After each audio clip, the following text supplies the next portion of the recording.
Right. Assalamu alaikum, everyone. Just as you all know, this is Rihanna. Welcome to our PulseED webinar. Also, a few housekeeping.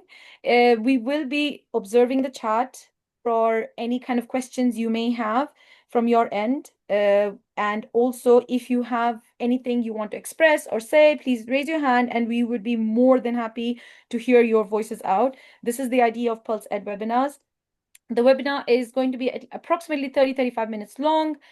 We will be having a few sort of interactivity, for example, using of Mentimeter, Microsoft Forms at the end.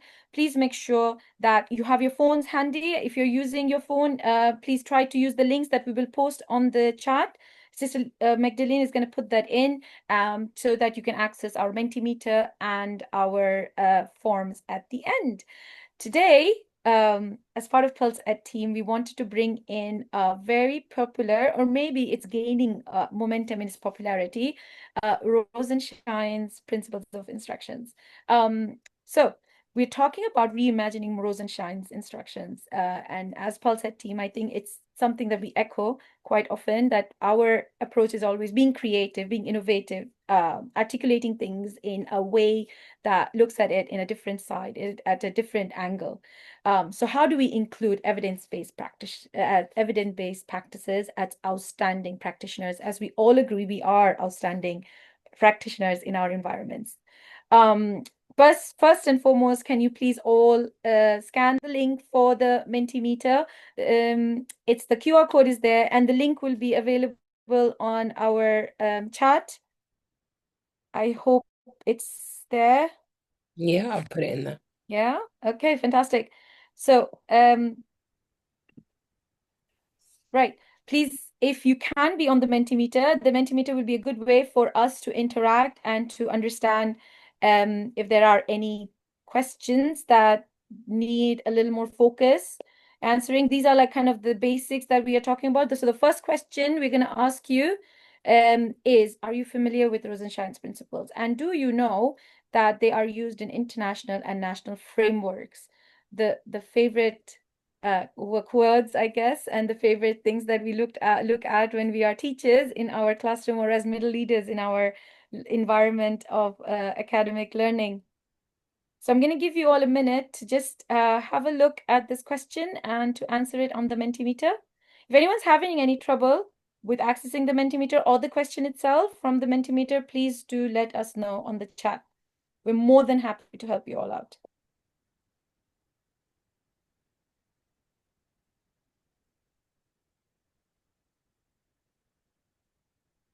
I hope the Mentimeter is not being a struggle for because I know as a teacher I use it quite a lot, especially in my own context, in my own environment, learning environment. It's something that I can't do without.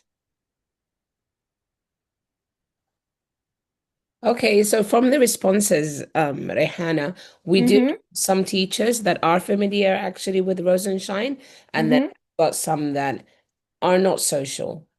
Are not so sure. That's fantastic. We want people to know, and also we all agree that there are always places where we can grow our understanding in or and knowledge in. And as a Pulse Ed team, we're always looking into growing understanding collaboratively. I think that's the beauty of learning if we do it collaboratively. Okay, so moving on. I hope everyone's able to answer, and so we can move on, sister. Yeah. Yeah. Okay, fantastic. Right. Now we're going to look at who is Rosenshine, what did he actually talk about? Um, so now, before I move on to that, what are these evaluation frameworks got to do with Rosenshine? The most common evaluation frameworks that we have right now, and we are mostly familiar with, considering all the context we come from, is from BSO, Ofsted, KHDA, IB, ADIC. All of them usually talk about the same idea, but with different languages. So we're always talking about the starting point of a learner, whether it's in a classroom context or it's in the beginning of a year context, and at their desired endpoint. And these are the sort of the message that we always get from them. Whether it's planning the sequence of a lesson, or whether it is the change of attainment levels over time, whether it's internal assessment, internal and external assessment information, and how it indicates the student learning. When we talk about rigorous assessment methods to measure students' learning, it's all talking about the students and where they started from in the beginning of the lesson or beginning of the term, and where do they end at the end of the lesson or end of the term. And when we talk about inspection in a classroom, the teachers always the concern for us when we want to hit that outstanding target is to know, okay, my learner was here in the previous lesson, and this is their starting point. So how do I get them to the desired end? Now, if I look at all of these sort of, and I've highlighted them for you, within these frameworks, and I've just picked the ones that are really implicitly implying Rosenshine. As we all know, these frameworks are developed from intensive research that's been done by educational researchers, and Rosenshine is definitely one of them. They do not explicitly talk about Rosenshine, but they do implicitly embed it into these frameworks. Now, my question, and that's the next mentee for all of you, is what's the common message in all evaluation framework? What do you feel is the common message that once you read these extracts from these evaluation frameworks, what's a common message that comes out of them? Give you sort of a minute or so to see what your views are on this.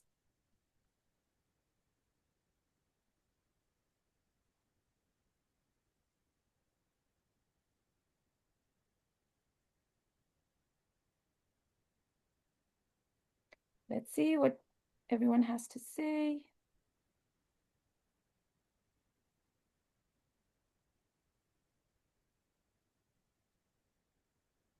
Common message. I am on the Menti.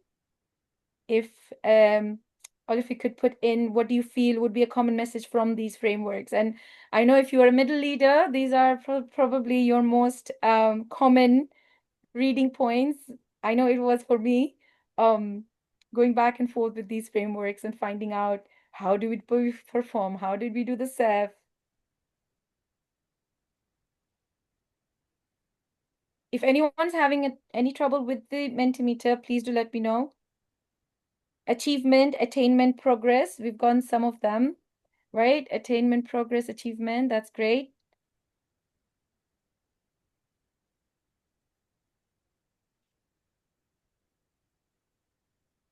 Any other sort of input?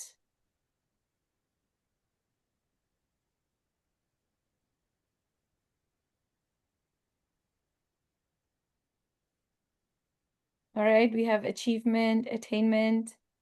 I'm looking for a like those that magic word. You know, when we are asking questions, especially when we are cold calling in the classroom, we look out for this one magic word that we want to hear the students tell us. These are some of the words that we are used to, but there's one more that um I think it's usually something we think about, but we don't really articulate it. Just a couple of seconds more.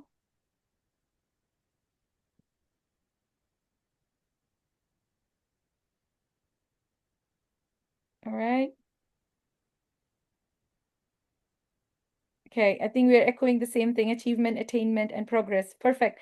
Yes, it is achievement, attainment, and progress. Thinking. All right, we have someone saying thinking. That's good. Um, the word that or the phrase that we're looking for is over time. What's happening in these frameworks is that they are measuring us in our classrooms, and they're measuring not only us, our students, actually, more precisely, our students over time. And Rosenshine, it was very much aware of that.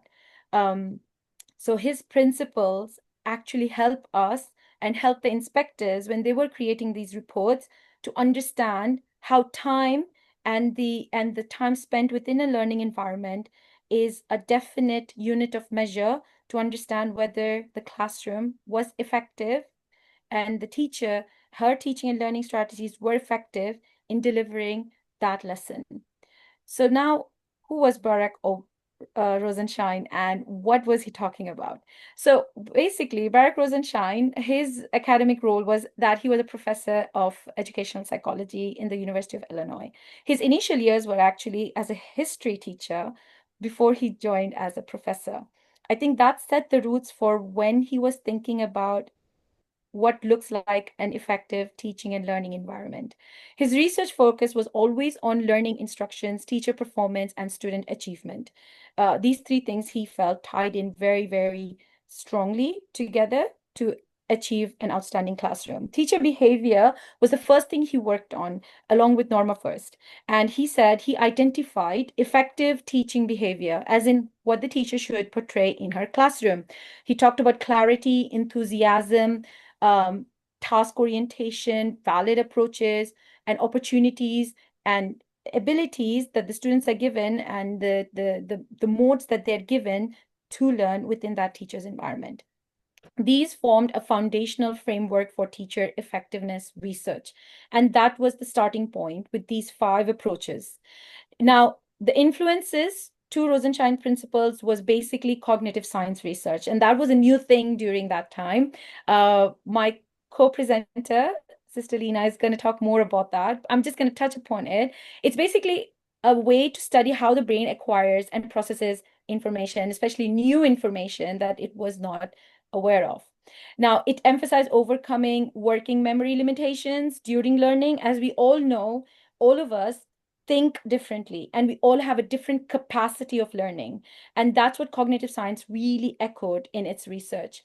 Now his research was based on his observation of master teachers within their classroom environment. What did they actually do so well that their students were performing so well in their progress and in their attainment? So he analyzed successful teachers. He presented his data collection, which was both quantitative and qualitative. He did all of those statistics that we are used to doing. And all those statistics pointed and connected new learning to prior knowledge. So one of the main takeaways he found from his research is that a new learning that needs to be achieved successfully is always related to prior learning.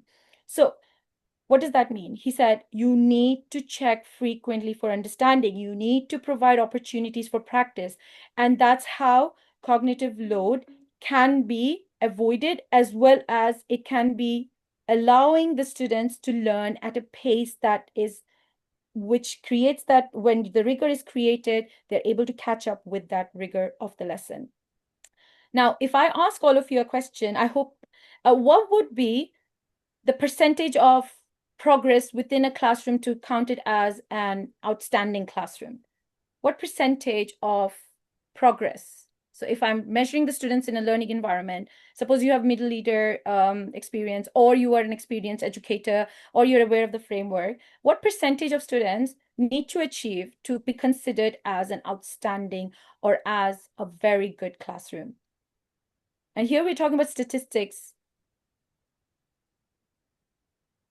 Let's see if anyone can give me that percentage.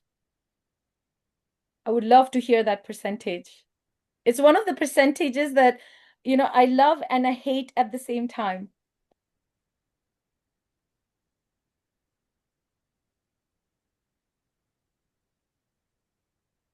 In the chat, or if anyone wants to unmute and let us know, what do you think that percentage is when there's an inspector or there's an evaluator in your classroom and they're looking at the success of your classroom and your teaching and learning in the classroom? What percentage of students are they looking for?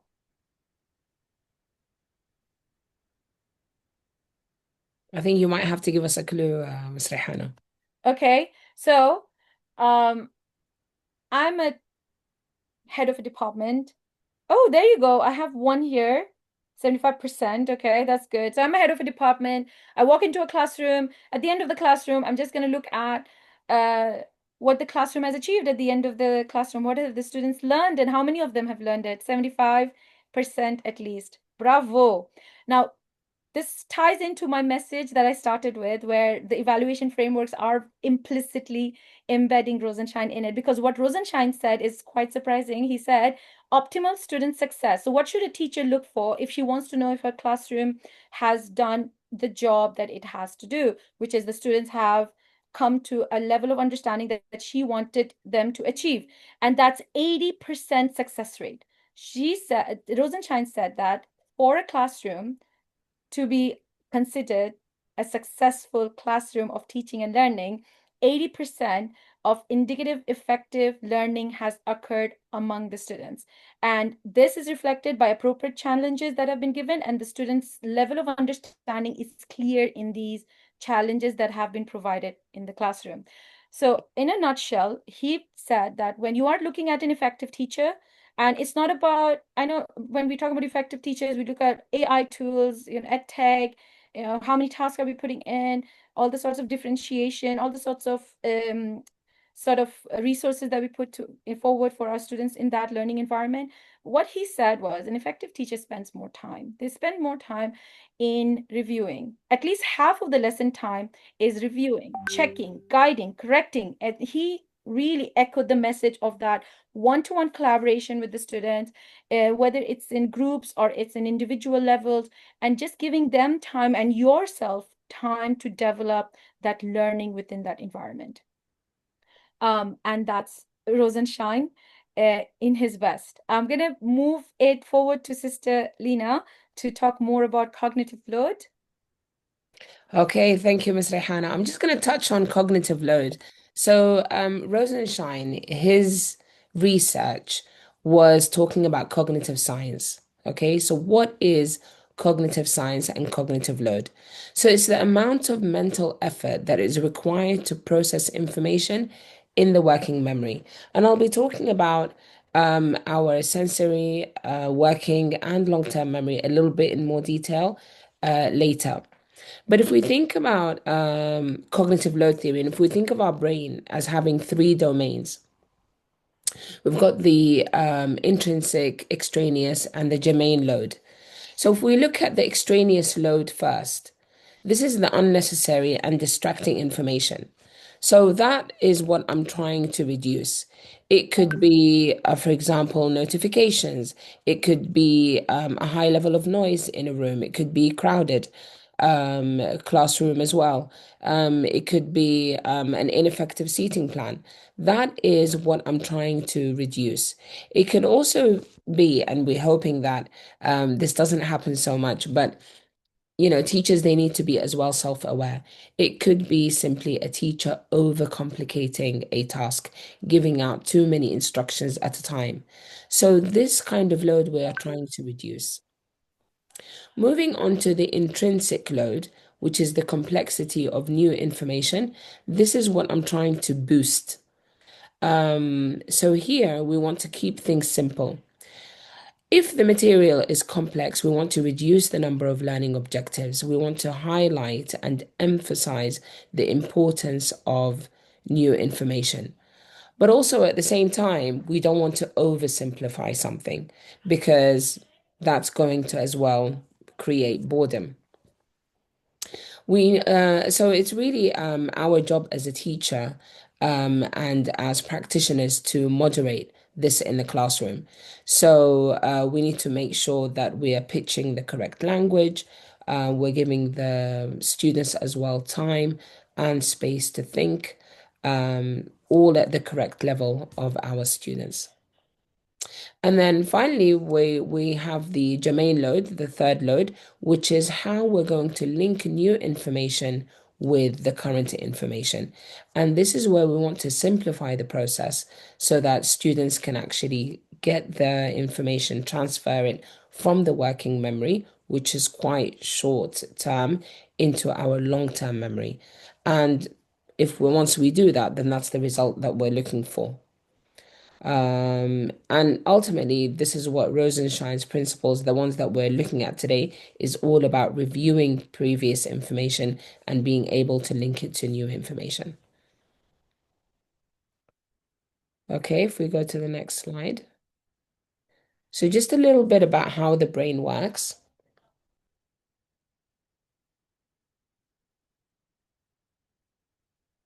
So for example, now you guys are looking and listening. So this is going into your sensory memory. Okay. So now what we want to do is we want to transfer this, what you're seeing and what you're hearing, into what you're processing. And this is going into the short-term memory. Now, in order, as well, short-term memory and sensory memory are usually forgotten. What we really want to do is we want to transfer the information by encoding the information into our long-term memory. Once the information goes into our long-term memory by practice, retrieval practice, connecting old information with new information and being able to bring it at a later date, then this is where schema is developed. And this is where the learning starts to become automatic. Again, I'll be going into that a little bit later when we refer back to Rosenshine's principles. So Rosenshine's principles, they were actually 17, but then they were reduced down to 10. And then these 10 actually, we're going to put them into four strands. And then I'll leave it with Miss Rehana to talk in a little bit more detail. Right, I have to remember to unmute. Right, so we've thought about reimagining the way Rosenshine's principles are understood, even though it's from 1 to 10. We're not looking at it in a sequence. Today, we're going to look at 1 and 10 because of the correlation they have. And that's the idea why we are reimagining the way we think about Rosenshine. With the upcoming schools opening, and as soon as the schools open, the same chiming message is given to us where we have to be ready for inspections and class visits and drop-ins. So that's why we thought as a team to think about the principles that would really help us inform our teaching and learning in the classroom and bring us where we already are and may become better practitioners in our own environments. Um, so what's the principle one? Principle one is what we normally, I think, accustomed to do, which is the daily review. And this is something in my own context I like to bring in from the onset of my lesson when I'm doing my beginning introductory lesson and we're looking at these classroom agreements. I give my students and my learners a framework of how the classroom environment will be and the non-negotiables within the classrooms. And one of the non-negotiables we have is the daily review. We do it as a do it now, as a starter, you name it, in different languages. It's the same thing. It's a daily review of what was the learning we have done prior to that lesson, either a week ago or a day ago. The most important thing is that there's a connection. The connection is there between the prior knowledge and to the lesson that's being led up to. Now, this daily review helps to, like Sister Lena said, strengthen those cognitive connections that we are trying to build within our students' understanding and within our students' memory. And that's where retention grows. One of the things that we really do have struggle with is students retaining information from knowledge that's been given over time, and allowing this daily review and also principle number 10, where we are doing review over time, allowing these practices to be part and parcel of your classrooms gives a huge percentage boost in the ability of students to retain these information.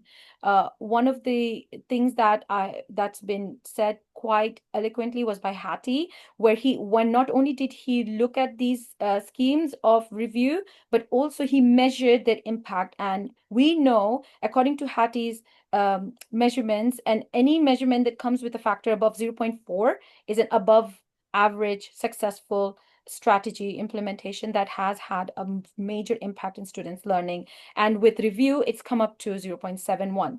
So the data is there, with the impact is there. Also, other research that's been done by Rosenshine and by others have seen 40% increase in long-term memory retention, 20% increase in learning. And even when Rosenshine's book was being written, and by the way, Rosenshine's book was written by Tom Sherrington, who went to his research, looked at his work, looked at his published work, and then wrote a book on it. And it got published after Rosenshine's death in 2019. And in his book, where he looked at each of these principles and their effect, he found out that not only is retention and memory improved, but also classroom engagement. When we're talking about classroom management and we want to engage the students, and one of the things the disengagement is caused is because students aren't able to access the material or the lesson or the objective. And with the daily review practice and having that as it as the classroom routine, these allow students to have not only reduction in lesson disruption, but also 25% increase in student engagement. Most of the staff, and this could be something that you could do as an action research within your context, whether you're a middle leader or an educator. Action research could be, you could do this as part of your action research within your environment, that you will see that the lesson clarity and pacing of the lesson also improves over time, because this becomes part of the routine of the lesson. And this also allows, when inspection comes in, for you to create that rigor within the lesson, innovation, all of those sort of knick-knack that we need to bring in to make that outstanding lesson becomes easier when you have this daily review routine. Having said that, how do we do this? Now, remember, we're trying to use working memory and we're not trying to overload it. At the same time, we're trying to create links. And these are some of the best research strategies of creating a daily review task. One of my personal favorites, which I really use heavily in my own context, is exit ticket recaps. Now, when we do exit tickets within the classroom, it's usually the last task of the day, of the lesson.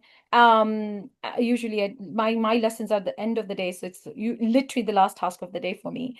And at the end of the lesson, you're just asking them, okay, go back to your objective, write your exit ticket. What have you understood? What skill have you used? How well have you achieved this objective? What can you do?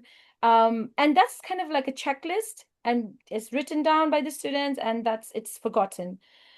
To make exit tickets more meaningful, I looked at doing exit ticket recap. So what I literally do is, when I want to do daily review, I tell them, okay, go back to the last lesson's exit ticket and tell me, what have you written?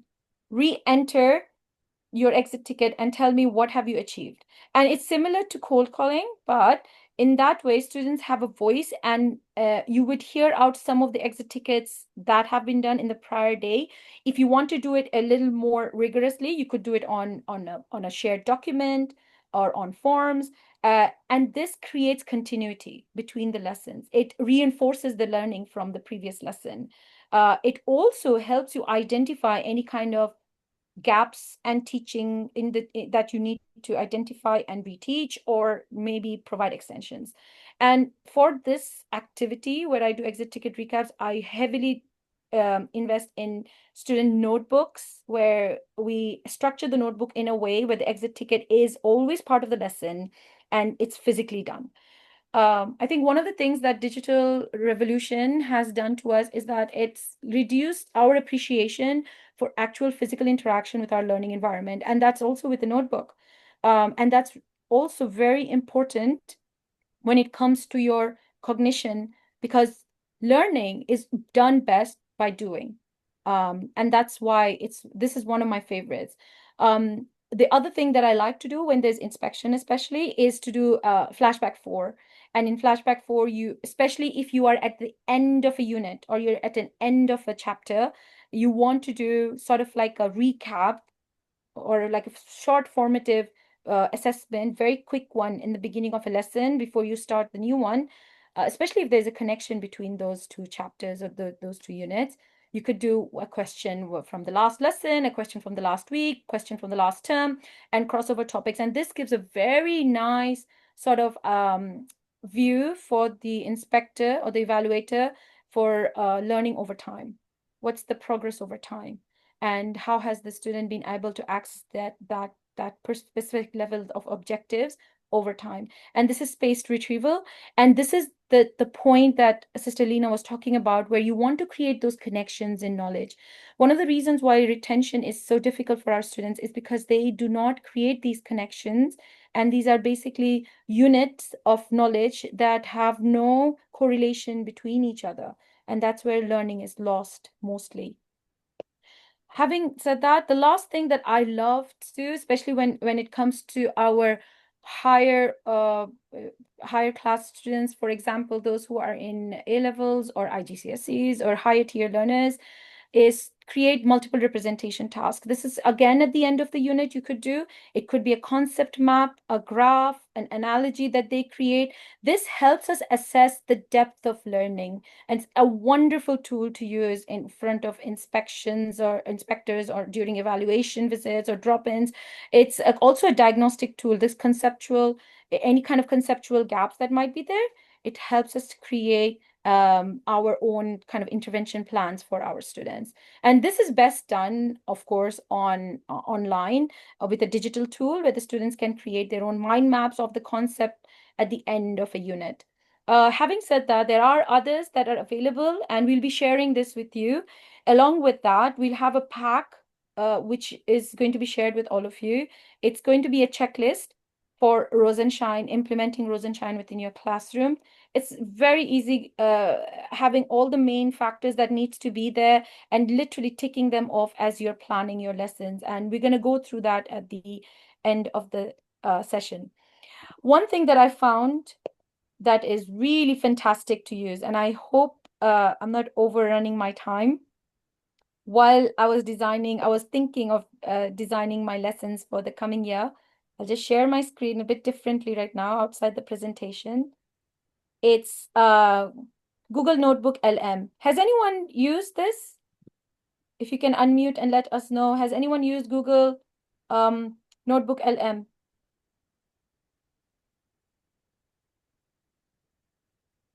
Google Notebook LM. Anyone? I'm discovering it right now. Oh, bravo, Basma. Anyone else? What I'm going to show you, I hope it's not going to uh, be something that you've already done, or maybe you've done it, and maybe you can add a little bit more to what I'm going to show. Okay, so I'm learning about this, and as I'm learning, I wanted to share my takeaways. So you can see I was looking at Barack Rosenshine's principles, and I was looking at how we can use it. Right. So basically, the first thing that you look at when you open this is these three panels. Okay. So you have a source panel, a chat panel, and a studio panel. This is the layout of Notebook LM, and I'll just share the link with you all so you can maybe take a hands-on experience into this. It's really fantastic. It'll really up the game when it comes to your teaching and learning in the lesson, in the classroom. Yeah, it is one of the best. And I've just thought about why have I not ever discovered this before. So basically, you can add any resource that you want to extract a lesson from. So for example, you go to Google, you go to YouTube, and in YouTube, you come across a very inspiring video about a lesson that you can do within your classroom. I'm just going to take one out very quickly. Let's talk about velocity time graphs, right? And this is usually I look at some videos and I say, okay, this video is nice. I can provide it as a resource for my students. Communicate in English and that easily. would be Use Grammarly and feel confident with effective communication. We love these Grammarly ensures. Okay, so we go back to, right? And then you select YouTube because that's my resource that I'm going to use. So I'll go back to YouTube, I'll paste it, and that's it. Voila, right? Now I have this resource, and that's the resource I want to use for the next part of my task. Okay, so source one, as soon as you select source one, right, you can start typing, create a note for this source. And you just want to create a very simple note for this source, and immediately a note will be created about what this source is all about. Okay, you can give it as a handout to your students, or you can develop is as student notes. Develop. So let's try this again. Develop in-depth and scaffolded student notes on this, and that's also something that'll come up, right? I found this to be so brilliant that because we are trying to create scaffolding within our classroom, or we're trying to create aids for our students for their learning, this creating this note and creating these breakdowns and examples would be so fantastic. It's just something easily done by click away. More than that, if you go to the studio, you can actually ask them to create a mind map. And because I was investigating this for my own webinar today, I was saying, okay, let's see how a mind map looks like. And it's actually wonderful. It creates branches and sub branches that the students can explore, or you could print it out and hand it over to them, especially for those visual learners that we have. Ones who are non-verbal, they would love this. It's because it creates a continuity, and it also creates that relationship that we want to create the depth of knowledge for. And this I found to be something that I'm definitely going to use in my context this year, inshallah. Other than that, what's even more mind-blowing is that you can create audio podcasts for this lesson, for those auditory learners, and also video, sort of like a video interview between two characters, and you can change those characters. You can create characters that you want to imagine to be part of it, and it's just brilliant. I would suggest everyone to look into using and investing time into learning Notebook LM in this time frame that we have before school opens, to be able to use it in our classrooms. Yeah, and that's one of my big discoveries. I'm really happy that I found out before this webinar and while researching for this webinar. Right. So now let's move on to the next part. Yes, this is now handed over to Sister Lina, who will now talk about principle number 10. Okay, thank you very much, Rehana. That notebook LM is fantastic. So that's also new information for me, and it's definitely something that I'm going to be taking away and using. Oh Um, yeah, it's my mm, must-have for this year. yeah. No, it's brilliant. And you know what? It's obviously it's using AI, and it's really important. I mean, we know as well as educators, the drawbacks of AI, but it is so useful in, just creating those ideas, ideating, and then just taking it and then tailoring it to your classroom, because you have the context, you know your students, so you're the best one, to adapt these resources. AI doesn't. Okay, thank you very much, Rehana. So if we just go back, so like I said, today we're looking at reviewing Rosenshine's principles. Now, it does look like we've jumped straight into number 10, but actually, Rosenshine's principles for number 1 and 10 is all about reviewing material. So number 1 was about the daily review. So, the do nows, think, pair, share. But actually, number 10 is also looking at the weekly and the monthly review. So, you're recalling recently learned material, and that really does embed it, like we said, into the long-term memory. We want to move and transfer the material into that long-term memory, and weekly and monthly review does that. It engages students and helps them to make those connections, leading on to automatic knowledge. Why do we want the knowledge to be automatic? Simply because that frees up the working memory. So when things have become automatic, that means they're already in the long-term memory. It doesn't take a lot of effort. That domain that we want the students to use is not is not being overworked. So we want the like I said, we want the learning to become automatic so that our working memory is freed up for the new complex information. An example of this could be, something that I've used in my classrooms, in a do now. So, for example, today's topic is how organisms are adapted to their habitats. So, in today's topic, describe how scientists classify organisms, or state the definition of the term organism. Now, in the last topic that I've done, or the last unit, which could have been 2 weeks ago, it could be something completely different. So today's topic is, for example, looking at biology or a life science, but last topic, for example, could be a physical science or physics. I could be asking them describe how static charge is formed. So students really do have to look at the files in their brain and try and retrieve that information.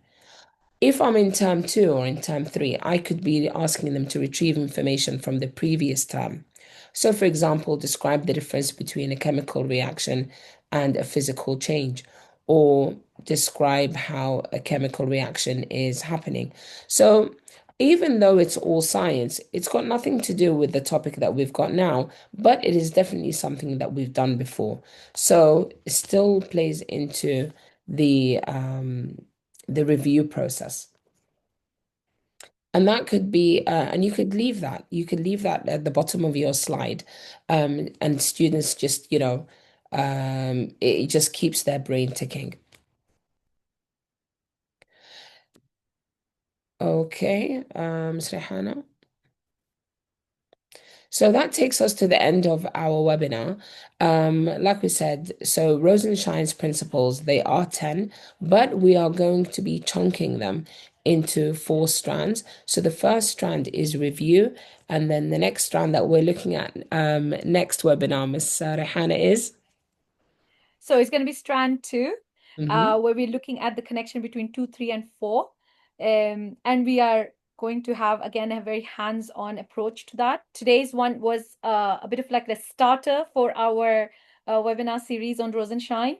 So we didn't have much of you all working on possible techniques that you will use within the classroom for the next academic year. But definitely something we're going to do for our next strand, because that's completely hands-on learning. It's going to talk about asking the right questions, modeling, which students heavily need, even if you have to model something 3 or 4 times, which was surprising to me considering the lesson time that I have, that you can even go up to 4 to 5 models in a classroom environment when the requirement is there. Yeah, So that's depending what on we your are student looking needs. for. Sorry, I Sorry. was saying there are Yeah. 4 or 5 different models, just depending on your student needs.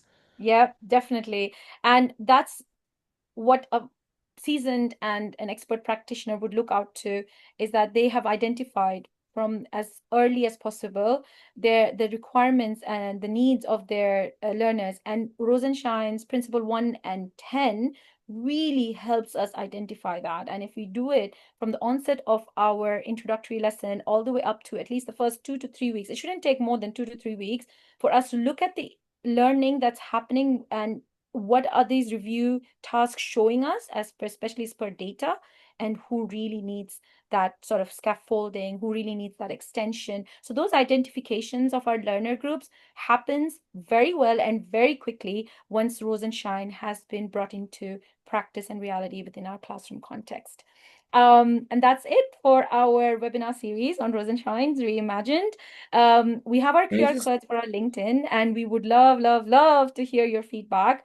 If any of you have anything to say, please do unmute and let us know, or you can chat it in. But we would love to hear you, as we would love to hear our students within our classrooms, not that whole shush and silence in the classroom.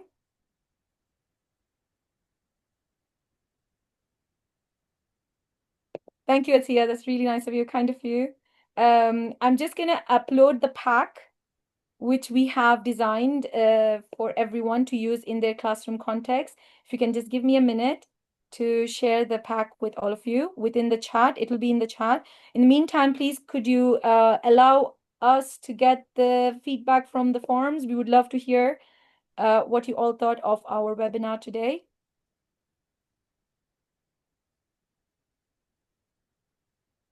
It will be in a PDF format, just because of the formatting, so that everyone has access to it and can open it within their device. I'll just have a quick review of that pack.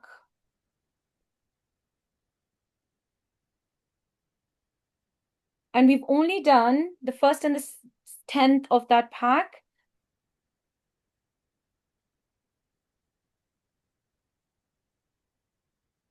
Yeah, 8 more principles to go. There are 8 more principles to this. If you don't mind, I'll just go through it very quickly. I know it's a Sunday morning, almost afternoon, and waiting to go back to their coffee. I just want to go over the packs this one time only, um, hopefully for everyone. So this is a pack. It's sort of like a checklist. It's a teacher's checklist, or if you want to use it as a middle leader, it's a middle leader checklist that you can provide to your education, to your teachers in your context. And basically, this checklist tells us what you should have if you want to show visible learning with Rosenshine's principles. So we talked about daily review today. We start the lesson, 5 to 8 minutes review, focus on concepts, vocabulary, skills, and we don't want to make a review part of the lesson that's very long, takes half the lesson. I'm guilty of that. I've done that, and it's not effective, especially with cognitive load. It really overloads the students. You could do homework checks. That's a good way of doing daily review. Redo error problems. So when they did their exit ticket, or it's a question that they did in the end of a lesson, got some mistakes there. Let's redo that again in a different way. So it's a practical checklist for us to look at, and you really don't need to bring in all of them. If you are bringing in homework check, that's it. That should be more than enough. When you're doing weekly and monthly review, again, a systematic review, it should be something that is anticipated by the students. Just like Selena said, if it is part of the routine, if it's part of the expectations of the classroom, it's anticipated, then it becomes more of a student's way of recollecting information and also retaining that information. It helps them and it supports it. It could be quizzes. It strengthens long-term retention with consistent retrieval. The last part is, again, like I said, what I used my Google Notebook LM for is to create this wonderful mind map. And it gives us the purpose and practice, especially if you're a middle leader and you're trying to provide this as um, sort of like a PD session for your teachers. This purpose and practice is excellent reasoning tool for them to understand why we should really look into Rosenshine's principles for creating those outstanding visible learning environments. And yes, I will be quiet from now on. No more information from my end. If anything else, Sister Dina, if you have anything else to say, parting words. I know, Uh, just thank you very much for everyone that joined. It was lovely having you with us this morning, stroke afternoon, and yeah. looking forward to next week's webinar. We'll be looking Mhm. at questioning. So that's the second really part of your lesson, looking at questioning and then checking for understanding. We will definitely keep you informed if there are any changes to our schedule. Hopefully not, but we are really looking forward to having all of you and maybe many more for our next webinar. Thank you everyone for joining us, and thank you for your lovely participation in our Mentimeter and in our chat.